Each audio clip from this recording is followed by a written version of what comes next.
I want to start with a confession, if I can. When I saw the title of the research stack you sent over, Late Colonialism, I honestly thought this was going to be a pretty straightforward history lesson. Right. You know, dusty maps, guys with monocles, the whole 19th century thing. That's the standard image, isn't it? The Yeah. scramble for Africa, Yeah. flags on maps, military conquest. Exactly. But as I started digging into these sources, I realized I was just completely wrong. We're not looking at the 1800s here. Not at all. We're looking at the 20th century. This is the era of airplanes, of telephones, the League of Nations. And the argument this data makes is, well, it's pretty unsettling.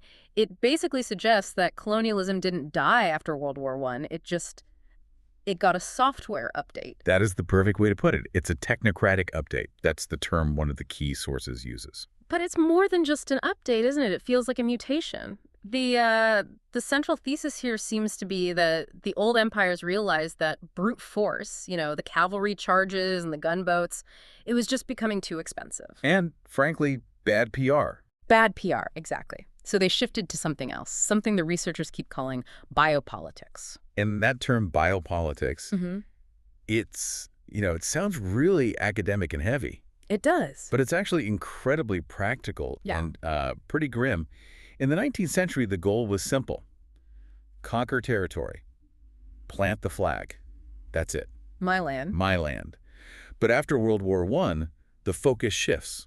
It stops being about the land itself and starts being about the management of the people on the land. Okay, so this is where the Civilizing Mission comes in, the thing we all sort of learned about in school. Yes, but with a massive twist. Yeah. Usually, history presents the Civilizing Mission, building hospitals, sewers, schools, as the good side of colonialism that sort of balanced out the bad side, the exploitation. A moral conflict. All moral conflict, exactly, as if it were a contradiction. We stole all your rubber, but hey, here's a clinic. Well, that's precisely the narrative. But the evidence in this deep dive, it argues there was no contradiction at all. What do you mean? The clinic was the tool of exploitation. The hospitals, the urban planning, the new laws, they weren't gifts. They were the operating system designed to make the extraction of wealth, of labor, of resources more efficient. Wow. Okay. That is the part that really stuck with me as I was reading. We're definitely going to get into the uranium mines and the segregated cities, but we have to start with the bureaucracy. We have to. Because it seems like the most dangerous weapon they had wasn't a Maxim gun. It was a legal document. It absolutely was. Specifically, this new mandate system. Right. So let's set the scene for a minute. It's 1919. World War I is over. The Ottoman Empire has just collapsed. The German Empire is gone. And suddenly you have these massive territories in the Middle East and Africa that are, for lack of a better term, up for grabs. And the victors, Britain and France mostly, are just licking their chops. They want this land. They're desperate for it. Think of the oil in Mesopotamia, the strategic locations, but they have a huge problem. The whole political mood has changed. You've got Woodrow Wilson, the American president, touring Europe, talking about self-determination for all peoples. A very inconvenient idea if you're an empire. Very. And at the same time, you have the rise of the Bolsheviks in Russia, who are shouting about anti-imperialism from the rooftops. So you can't just march in, plant a flag, and call it British East Africa anymore. It looks bad. It's terrible branding. So you need a workaround. You need a way to keep the land, to control the resources, but without looking like a bunch of old school conquerors. Enter the Imperial Assemblage of the League of Nations. They invent something called the mandate system. And it is a brilliant, if, deeply cynical legal innovation. I was reading Article 22 of the League of Nations Covenant, which is the document that established this whole system. And the language is, it's just incredibly specific in its condescension. It's codified condescension. That's a great phrase for it. Article 22 explicitly states that there are certain peoples in the world who are, and this is a direct quote, not yet able to stand by themselves under the strenuous conditions of the modern world. Not yet able to stand by themselves. So the argument is that these entire nations are basically children. Exactly. They're minors. They're wards of the international community. And because they're minors, well, they need a guardian. They need a tutor. And who better to tutor them than the, quote, advanced nations of Europe? Who else? So Britain and France aren't occupiers anymore. They're mandates. They're tutors. They're babysitters. And for how long? Indefinitely. That is the absolute key. Yeah. This created a massive legal void. The report highlights this huge debate that went on among international jurists in the 1920s. They couldn't figure it out. Who actually held the sovereignty of these mandate territories? Was it the League? Was it Britain? Was it the people who actually lived there? Nobody knew. And the source argues that this ambiguity was the entire point. Because if nobody knows who holds the sovereignty, who is actually in charge? The administrator on the ground, the man in the pith helmet. The source points out that legitimacy no longer came from the consent of the governed. That was off the table. It came from satisfying European moral standards. So as long as you look like you're tutoring these populations towards civilization, you can occupy them forever. You can do whatever you want. It's a trusteeship. Right. But in a normal trust, the trustee is supposed to work for the benefit of the beneficiary. Here, the trustee is looting the account. So, okay, the mission becomes the legal justification for the occupation. And this brings us right back to that huge shift we mentioned earlier, the one from territory to populations. Because if you're the guardian, your job is to manage the life of your ward. This is the absolute birth of colonial biopolitics. And we really have to look at the context of the time. This is all happening right after 1918. The Spanish flu. The Spanish flu. The single deadliest pandemic in modern history. It killed millions. Combine that with the sheer slaughter of World War I, and you have a Europe that is suddenly terrified of depopulation. They've just had this brutal lesson that people, human bodies, are a finite, scarce resource. It's such a grim calculation. You need healthy bodies to dig the mines. You need healthy bodies to work the plantations and harvest the rubber. Precisely. Your whole economic model is based on it. If your workforce is dying of sleeping sickness or malaria or cholera, your profit margins just crash. So when we see these colonial powers suddenly building hospitals or running vaccination campaigns in this period, we shouldn't just see them as, these benevolent humanitarian acts. We should see them as asset maintenance. You maintain a truck so it can haul cargo. You maintain a native population so it can extract copper. The report is very, very clear on this. Healthcare was first and foremost about preserving labor power.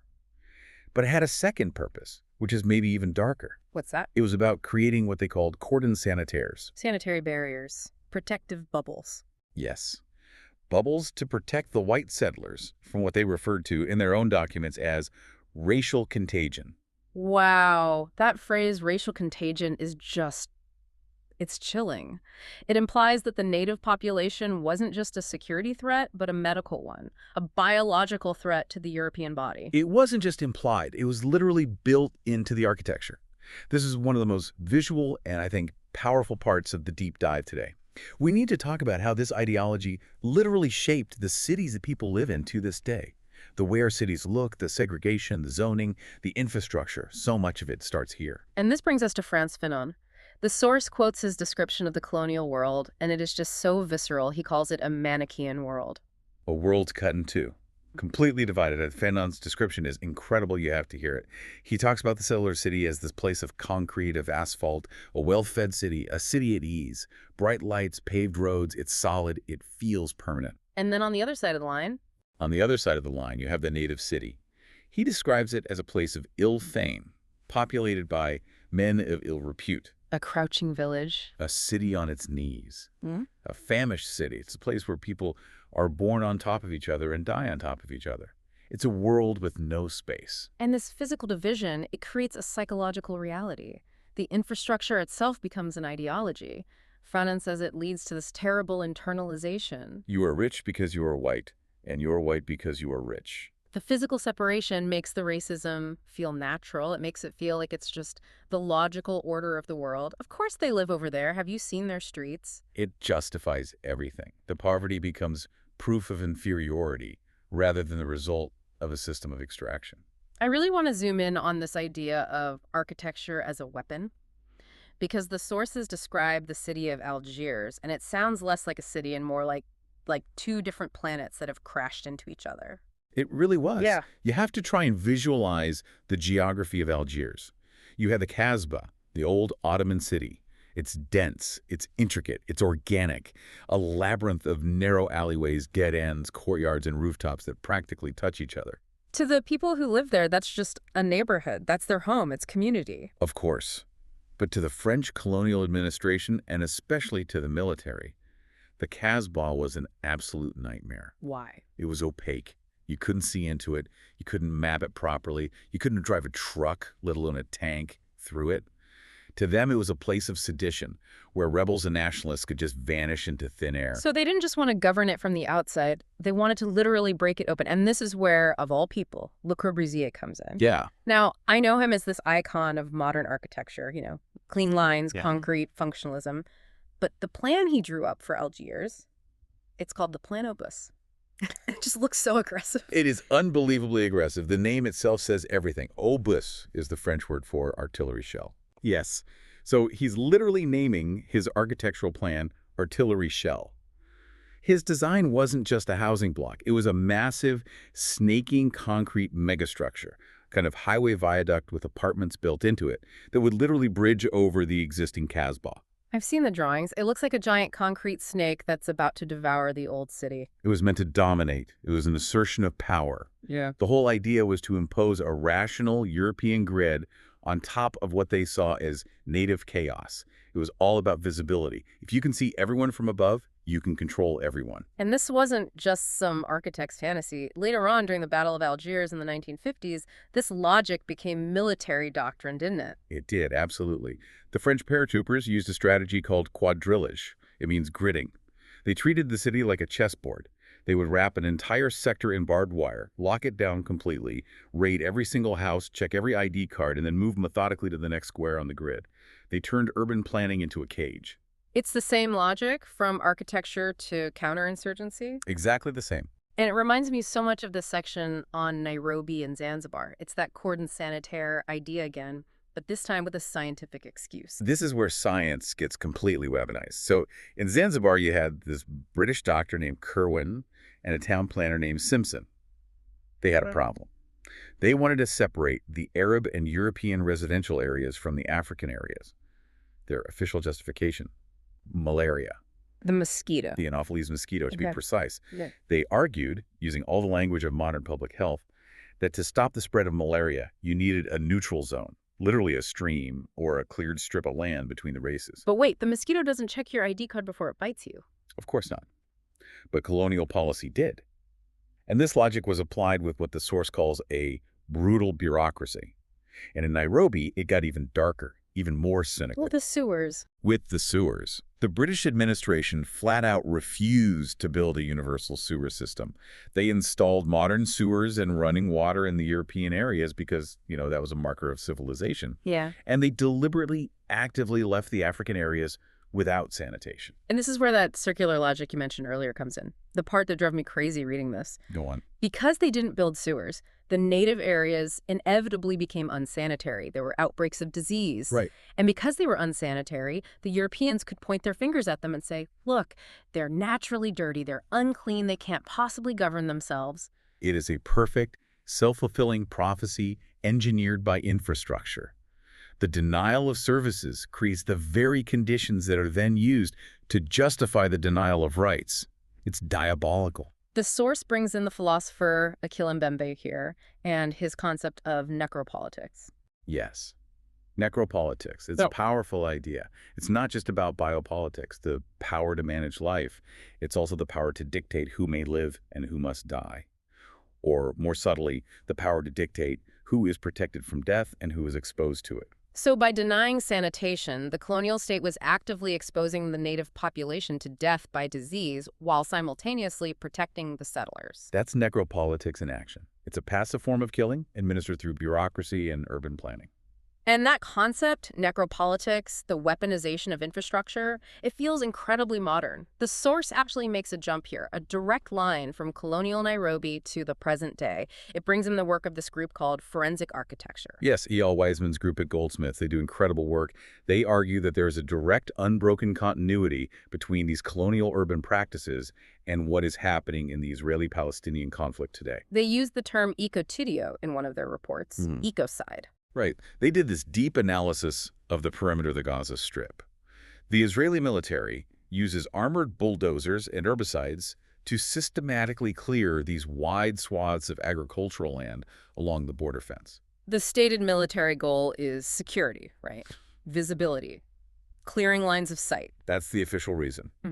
But forensic architecture argues that the effect, and very likely the intent, is to destroy the livelihood of the population. You're destroying the orchards, the olive groves, the farms. You are destroying the indigenous connection to the land. You are literally flattening the landscape, erasing the history of the people who cultivated it for generations.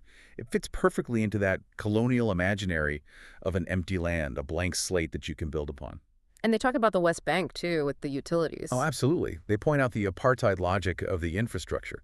You'll see modern highways and reliable water grids that service the Israeli settlements, but they're built to completely bypass the adjacent Palestinian villages. So the villages can see the highway, but there's no on-ramp. They can see the water pipes, but they're not connected. It is the Nairobi sewer logic all over again, just with 21st century technology. It just goes to show that these aren't historical footnotes. This blueprint for control is still very much in use, but that blueprint wasn't just about control for control's sake. It was about extraction, and we absolutely have to talk about the money. Oh, the money, yes. This is where the story gets really, really cynical. We have to follow the money, because there's this incredibly persistent myth. I remember hearing this in high school, that colonies were actually a financial burden. Yes. That the white man's burden was a literal financial burden because it costs so much to run these places. The Cobdenite argument. It's a very old and very persistent myth. It's the idea that, oh, we spent so much on administration and defense and building railways that we actually lost money on the whole imperial enterprise. But modern economic data just completely destroys that argument. Okay, so show me the receipt. What do the numbers actually say? Okay, let's look at this concept called the colonial drain. Researchers like Utsa Patnick have done incredible work on this. They found that for Great Britain, for every 1% increase in the drain of financial surplus from the colonies, So wealth being pulled out? wealth being pulled out, Yeah. for every 1% increase in that drain, it correlated with a 9% increase in domestic profit rates back in the UK. Wow. Wait, say that again? A 1% drain equals a 9% profit bump at home. That is massive leverage. It's unbelievable leverage. It means the stability and profitability of the entire British domestic economy depended on that constant flow of wealth from the colonies. And look at the Netherlands. The source is crystal clear. The revenue from Indonesia, the Dutch East Indies, is what funded their entire post-war welfare state. So the social safety net in Amsterdam was being paid for by rubber tappers in Java? Directly. There's no ambiguity about it. Yeah. But the most shocking, the most extreme example in the entire report has to be the Congo. The Belgian Congo. It's in a class of its own. Specifically, a single company. The Union Minière du Haut-Katanga, or UMHK. The report focuses heavily on the Union Minière. And this wasn't just a mining company, was it? That feels like an understatement. It's a massive understatement. Calling it a company is like calling a shark a fish. It's true, but it misses the point. The UMHK was a state within a state. They built the roads, they ran their own police force, they printed their own currency in some areas, they controlled everything. And in the 1940s and 50s, they were digging up something the entire world was suddenly desperate for. Uranium. From one specific place, the Shinkalabwe mine. This was, and still is, the richest uranium deposit on Earth. The ore coming out of that mine was 60% pure uranium oxide. 60.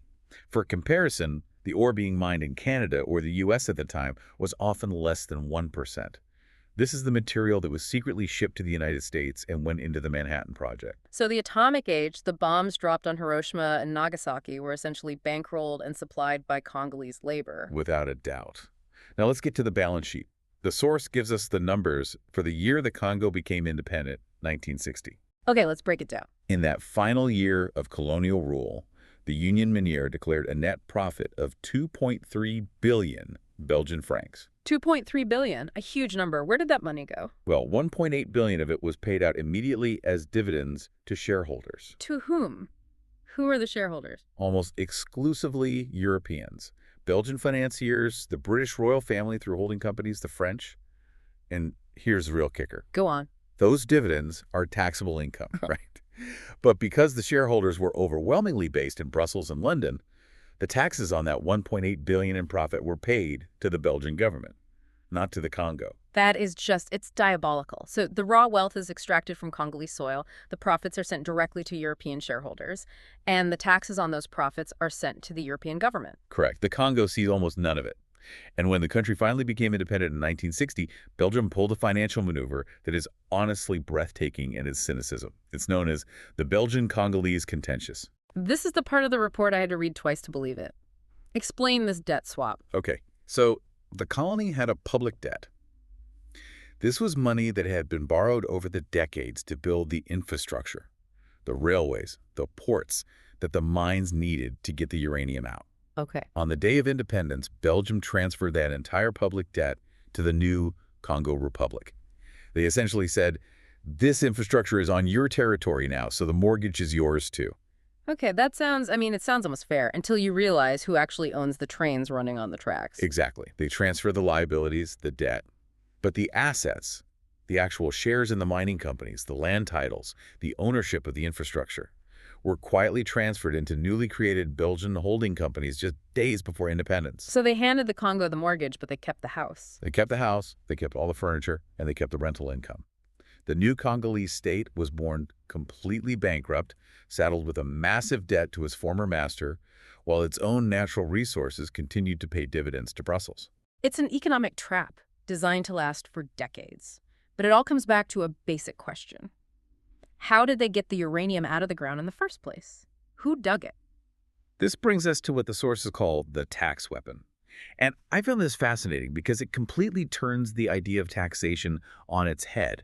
Usually we think of taxes as something you collect to fund the government. Right, to pay for roads and schools. Here, the tax was a tool to force labor. I really want to understand the mechanics of this, because if I'm a farmer in a Congolese village in, say, 1920, I have my land. I grow my own food, my cassava, I have my house, my family. Why on earth would I volunteer to go down a dangerous dark mine shaft for some Belgian stranger? You wouldn't. There's no incentive. And that was the fundamental problem the colonial administration faced. Right. The local population was, for the most part, self-sufficient. They didn't need money. They existed outside the cash economy. They certainly didn't need the colonial state. And self-sufficiency is a total disaster for a capitalist who needs a pool of cheap labor. It's the worst-case scenario. So they couldn't use a carrot. They had to use a stick. But they didn't want to call it slavery because that was now, bad PR. So they used the tax weapon. How did it work, specifically? They instituted a hut tax or a poll tax. Mm-hmm. Every adult male, or in some cases every household, had to pay it. But here's the genius, evil trick. The tax couldn't be paid in chickens or grain or whatever the farmer produced. It had to be paid in the official colonial currency. Francs or shillings? Exactly. And the only person in the district with francs is the mining company or the plantation owner. So you create an artificial scarcity of something nobody needed before? Precisely. To pay the tax and avoid having your home burned down or being thrown in jail for tax evasion, the farmer has no choice but to leave his farm, walk for days to the nearest mine, and sign a labor contract. So the tax isn't really about raising revenue for the state. The tax is a shepherd's crook to drag people into the industrial labor market. It was labor engineering on a massive scale. And the source mentions the incredible cruelty of what was called double taxation. Because these farmers, they still had their traditional obligations to their local chief's customary dues in the form of food or labor, so they were being squeezed from both sides. This couldn't have gone unchallenged, though. People must have resisted. The report mentions the Aba women's riots in Nigeria. Yes, a huge event in 1929. The British tried to extend this kind of direct taxation to women. And the women didn't just write letters of complaint or hold meetings. Thousands of them organized. They burned down the courts and the houses of the warrant chiefs who were collaborating. They understood that this wasn't just an economic policy. It was a fundamental attack on their way of life, on their freedom. But sometimes this technocratic approach, this belief in top-down engineering, it just failed spectacularly. We have to talk about the Office du Niger. Oh, this is such a classic example of colonial hubris, a textbook case. The French had this grand vision. They were going to turn a huge, semi-arid part of Mali, which was then French Sudan, into a cotton powerhouse. To rival Egypt or the United States. Exactly. The goal was to supply the French textile industry and break their dependence on foreign cotton. The plan was enormous. Massive dams, intricate irrigation canals, no villages built on a grid. And forced resettlement. Forced resettlement of about 30,000 people. They were moved from their ancestral lands and forced to grow cotton. But the French engineers, they completely ignored the local soil conditions. They ignored centuries of local farming knowledge. They tried to impose this rigid scientific grid on a reality they didn't understand at all. And it failed. Catastrophically. The soil was wrong, the crops failed, the irrigation system was wildly inefficient. By 1945, in their own internal documents, the French privately admitted it was a total disaster, a massive money pit. Does they shut it down? No. And this is the truly tragic part. They didn't shut it down.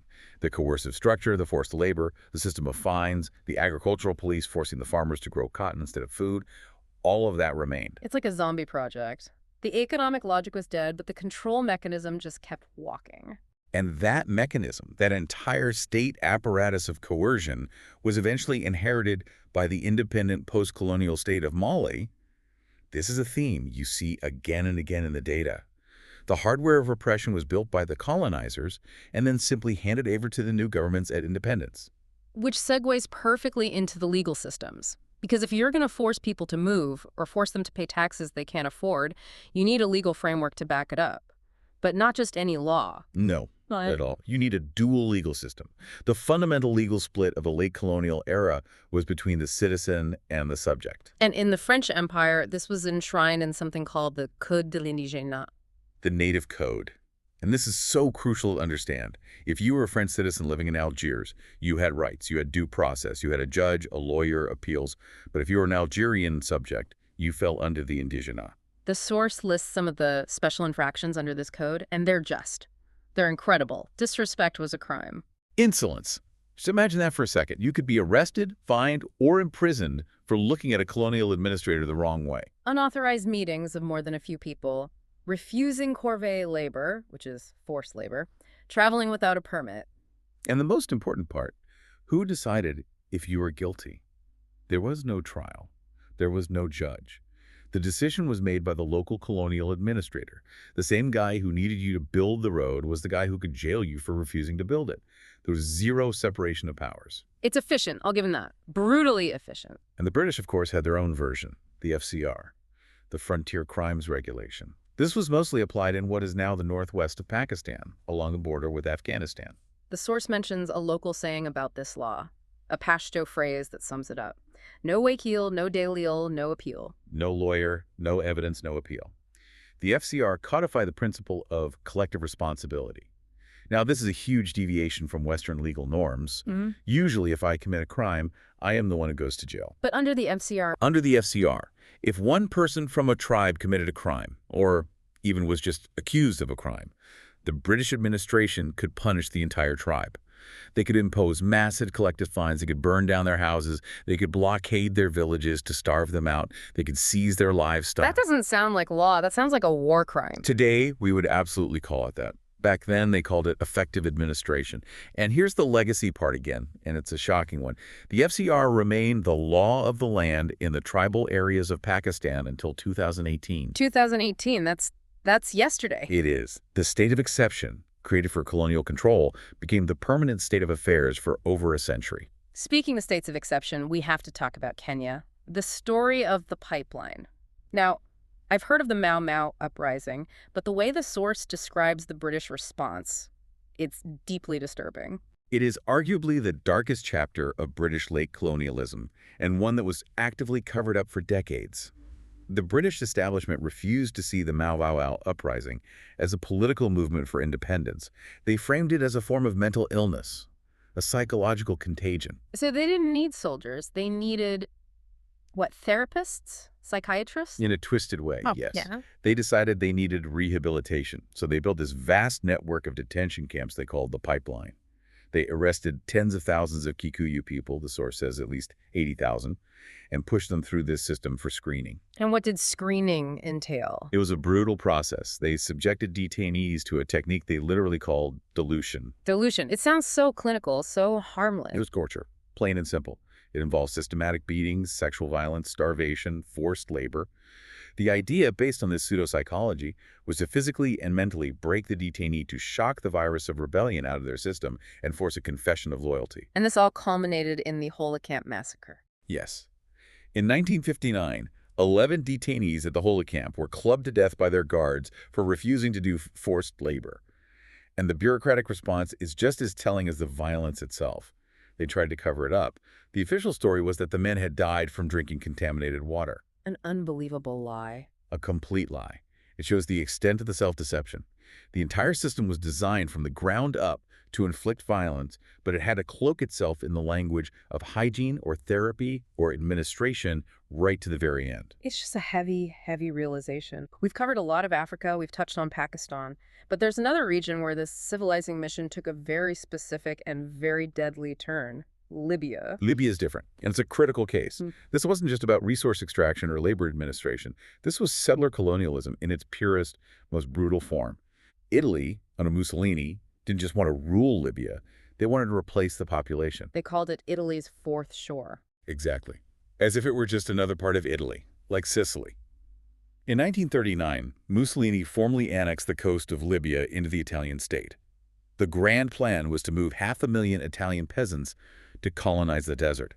There was this huge, propagandized mass migration called the Ventimiglia, when 20,000 settlers arrived in a single fleet in 1938. But of course, people were already living there. And that was the obstacle to be removed.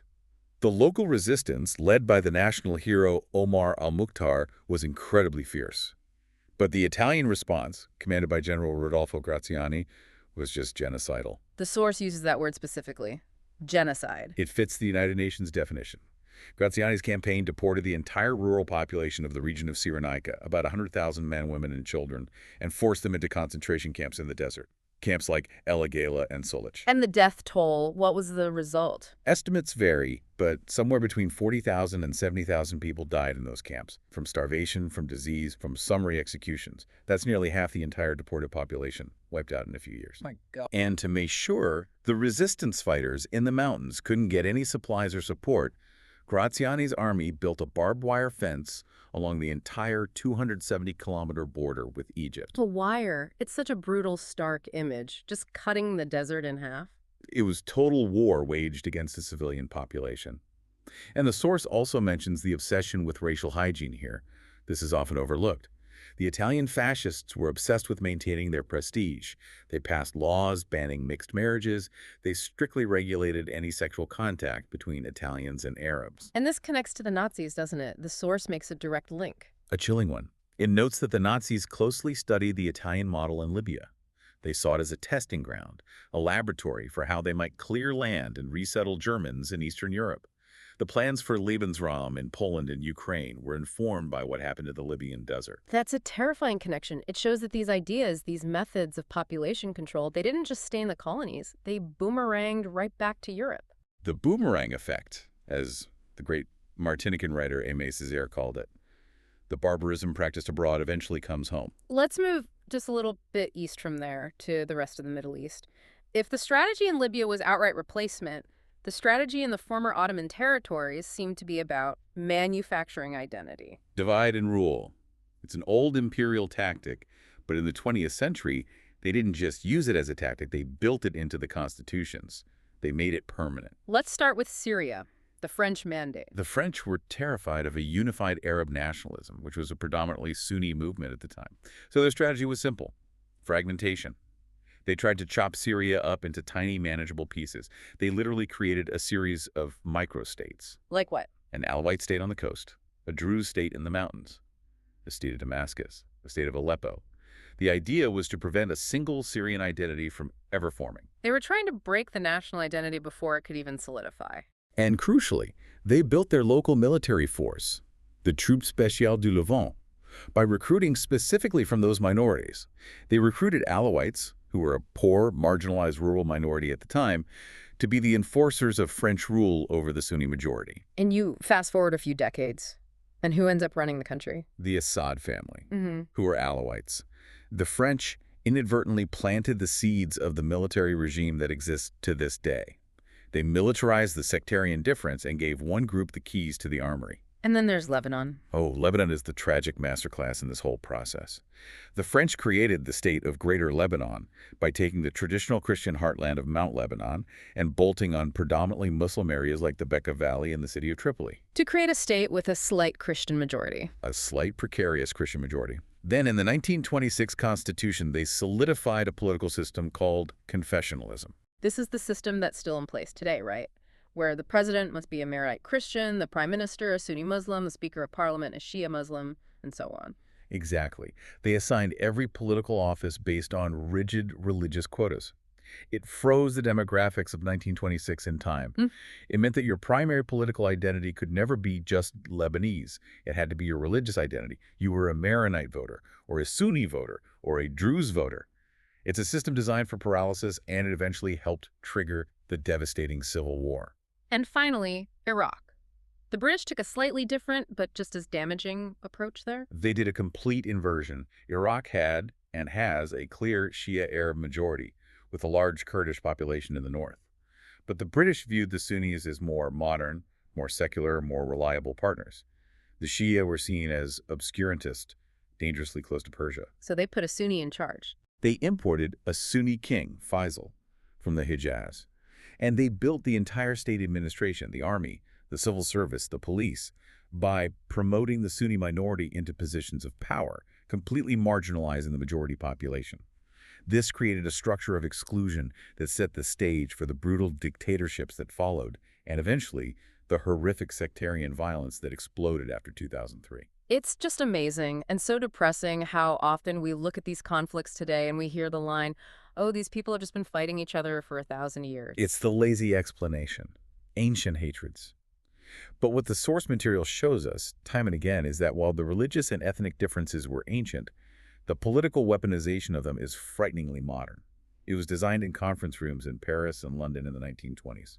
So we've covered a lot of ground here. We've gone from the League of Nations legal framework to the uranium mines of the Congo, from the sewers of Nairobi to the concentration camps in Libya and the borders of the Middle East. If we have to synthesize all of this, what is the big overarching takeaway? I think we have to return to that initial thesis we started with. The Civilizing Mission wasn't a lie that contradicted the exploitation. It was a method. It was the ideology and the technology used to make the exploitation more efficient and more durable. It civilized the land to make it more productive for capital. And it left us with at least 4 massive structural legacies that we are still dealing with every single day. Let's list them out. What's the first? 1, bureaucratic authoritarianism. Mm-hmm. The FCR in Pakistan, the emergency laws, the surveillance states. Post-colonial nations didn't inherit democracies. They inherited highly effective, centralized machines of repression, and they often kept using them. Okay. 2. Extractive economies. The Congo model. The basic economic structure of wealth flowing out while poverty remains endemic. That structure didn't change just because the flag on the government building changed. 3. Blood borders. The sectarian and ethnic divisions in the Middle East and elsewhere that were deliberately engineered or exacerbated. They are now blamed on ancient hatreds, but as we've seen, they're very often colonial designs. And the 4th legacy? Necropolitics. The modern use of infrastructure, walls, roads, water pipes, sewers to control, besiege, and manage populations. We see it in the way the Israeli-Palestinian conflict is managed. We see it in the way we handle refugees and migrants globally. It really challenges the whole idea that the colonial period just ended. It feels more like it evolved, it went underground. It's in the foundations, Yeah. in the legal code, in the property maps, in the very concrete of the cities. Which leaves us with a final provocative thought to end on. The report implies this pretty strongly, and I want to put it to you, the listener.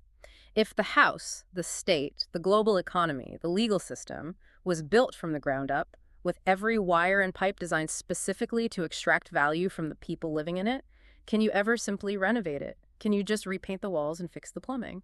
Or to ever truly be free, do you have to tear the whole thing down and start over? That is the question of our century, isn't it? Thanks for diving deep with us. We'll see you next time.